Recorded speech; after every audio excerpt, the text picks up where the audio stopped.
Hello, today I have a video for you that shows how to emboss metal embellishments. I don't know about you, but I seem to have collected a lot of metal embellishments, paper clips and such, that are fun and unique. However, they all look the same, and I wanted to show you kind of change it up. If you look at the bike here, you'll see that it has this great aged look to it with lots of color. I'm going to show you how to do this. So we'll start with that, and then I'll show you some other tricks along the way. So here is the bike that I'm going to use, this metal bike. It's from Simon Says Stamp, and I've got these new tweezers from EK Success. I love these tweezers because they're sharp pointed and they also clamp on and hold really well. So it's just a great tool to have when you're trying to apply adhesive or emboss, as we are about to here.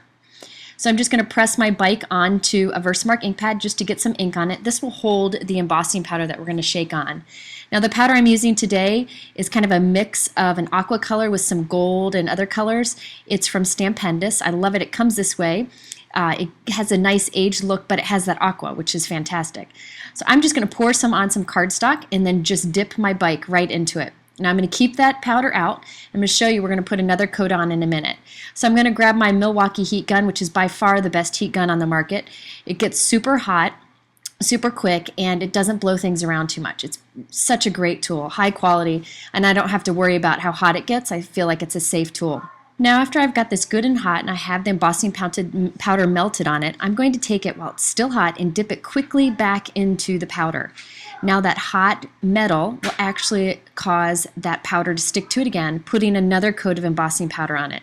I just feel that extra coat really just adds to the look of the finished product. So there you can see that great aged look with the aqua color in it. You could do this with any kind of embossing powder and even mix your own, but I really like this one from Stampendous a lot. Now I wanted to show you how I did the little banner that's hanging off the back of the bike.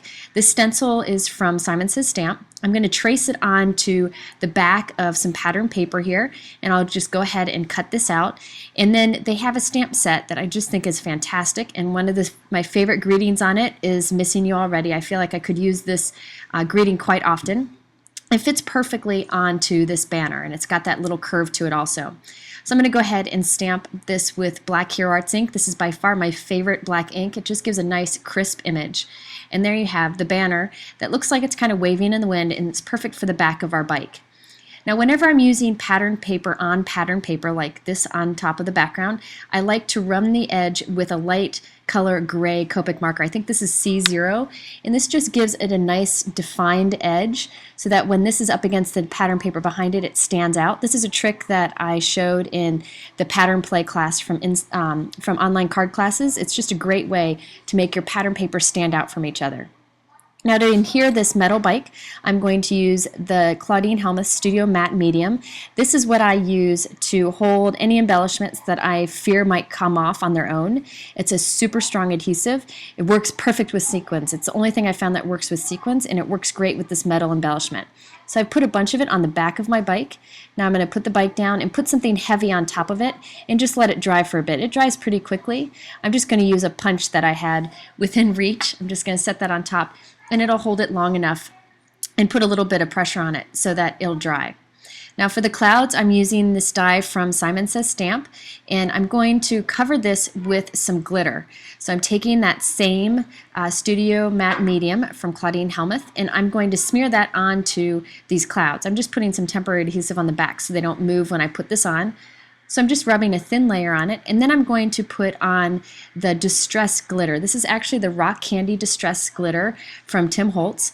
This is a great glitter because it's not real glittery. It's not super ostentatious. It's not too shiny. It almost looks like just pieces of sugar on top. So it's great when you want a little extra texture, but you don't want it to be too loud. Now while that dries, I'm going to go ahead and color some string. This is just the inexpensive crochet string from my local craft store. I think it's from like Hobby Lobby or something. And I'm going to color it with that same gray Copic marker. Just by holding it onto the string and pulling the string through, you can add that little bit of gray color to it. It's a great way to color your string, and you don't have to buy a bunch of different colors. So now I'm going to hook this on the back of my bike. You can see my bike is attached really well now with that adhesive. And I want to have the banner hang off but still have this card fit in the envelope. So I'm putting an envelope behind it, or a note card behind it, making sure that I don't have the banner hang too far off, just using that note card behind it as a guide. The note card that I'm actually using here, the card itself, is only 4 1/4 by 4 1/4. So I can allow that banner to hang off the side and still fit in the envelope. So I've put some adhesive on the back of the banner here, and I'm going to sandwich that string behind it. Now I'll go back and add some strong adhesive later. This is just holding it temporarily. Now I want to make it look like the banner's kind of waving in the wind. So I have that right end of the banner glued directly down onto the card, but I'm going to tuck a folded a folded foam dot right over to the left of it. So this kind of causes the banner to stick up a little bit. But then I'm going to glue it directly down onto the card again to the left of that. So it's just got a wave to the banner there. Just kind of adds to the feeling of it being pulled by the bike. It's really subtle, but in real life you can see that little bump there, and it just gives it just a more realistic look. And now that my clouds have dried, I'm going to go ahead and glue them onto the card. You can see that great little bit of sugary shine that glitter adds.